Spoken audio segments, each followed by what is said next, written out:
Basilisa Balanta Copete.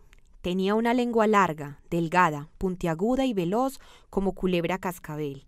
Era una lengua rasquiñosa como yaibí, enredadora como cola de mico, juguetona como cuzumbí, gocetona como gato en ronroneo, demoledora como garra de tigre, manoseadora como hembra en celo, chupadora como colibrí, arrulladora como paloma, zigzagueadora como pescado, grande y cadenciosa como un venado libre y hablantinosa como lora mojada en palo. Su lengua era todo un acontecimiento equipdó. Las gentes al verla en la calle se secreteaban afirmando que esa lengua hablaba más que la de la radio, y por eso decían, ahí viene BBC con su lengua, ¿o será que viene la lengua con su BBC?